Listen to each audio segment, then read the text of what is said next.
Hey everyone, Metagross Freak here with a video that I'm hoping will be pretty quick. Today we're looking at Transformers, Robots in Disguise, Gold Armor Grimlock. Now in case you're wondering, wait, didn't you already do Grimlock? Yes, I did! I've actually already reviewed this figure. However, this is a redeco and slight remold of Grimlock featuring his G1 color scheme. So, basically, the artwork they already have of Grimlock's Dino mode is the same, but as we can see, we have a silver and kind of bronzish orange Grimlock. Ironically enough, though, the packaging on the front and back features more of a yellowish gold Grimlock.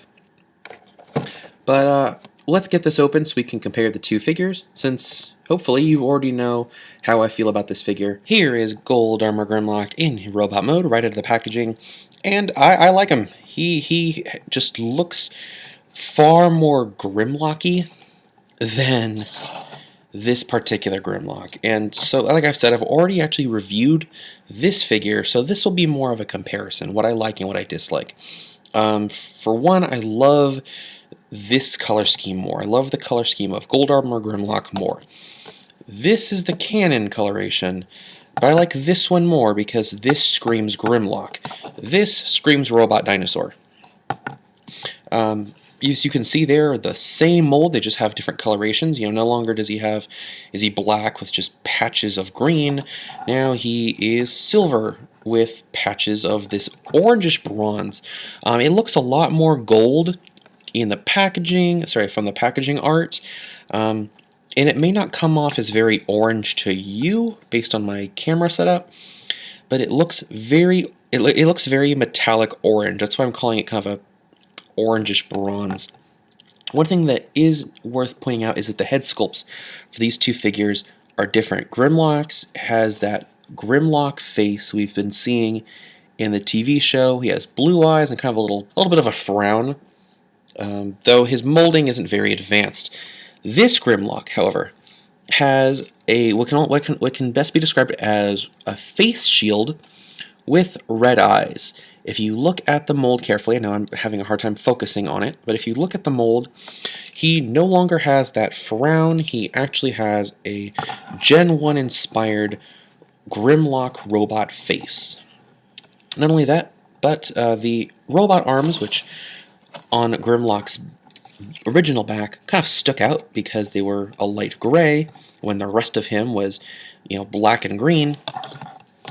These blend in a lot better. You have Grimlock's robot mode arms that are the same color, as well as his backpack, which is his head.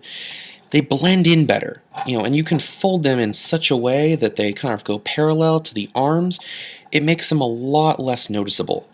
And I really like this. I think this is a really great figure of Grimlock. Here is Grimlock in his Dino mode, and let me just say, the orangish bronze and the silver look fantastic. You can still see a little bit of the red on his lower torso, and there's still little splotches of black from the thighs, but this is a great looking figure.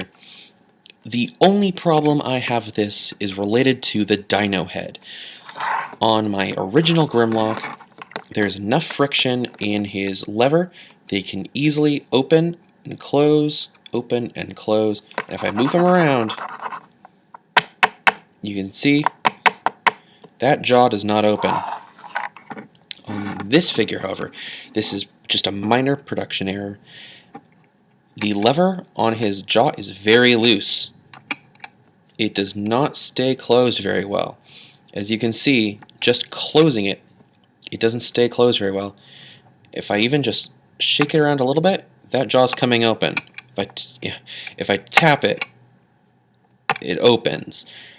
So if you want a jaw that stays closed, you're gonna have to find a way to tighten it. If you have the same problem as I do. The other problem I have is that on my original Grimlock, the tabs that clicked the dinosaur head in stayed tabbed very well. There's a lot of friction on this neck that allows the robot head to stay pegged into the back cavity pretty well. I cannot say the same for this particular head. The neck bit is very loose, and even just transforming it, the head kept popping out. So other than issues with the dino head, I prefer this particular figure, though it does stay pegged in very well. The actual head stays pegged in. I would say either one is worth adding to your collection. It is far easier to find the original paint Grimlock, though. I've seen probably about 20 or 30 of these around the Southern Bay Area. I've only found one gold Armor Grimlock. So if you want this figure, it'll be harder for you to find. But I definitely think that just visually, this is a far better looking Grimlock because of the G1 homage. If you're really into the character of Grimlock and don't really care which series he's from, I would probably say this is the Grimlock to go for. The little production errors I have surrounding the dino head are a little annoying, but I'm willing to accept it. Like, he's got gold toes. He doesn't even have painted toes. You know, it just, visually, they look really great. Both of them look great, but I really like the gold Armor Grimlock. He's definitely, in my opinion, a superior paint job. Thank you all for watching. Until next time, I've been MetaGrossFreak, and Grimlocks! See you around.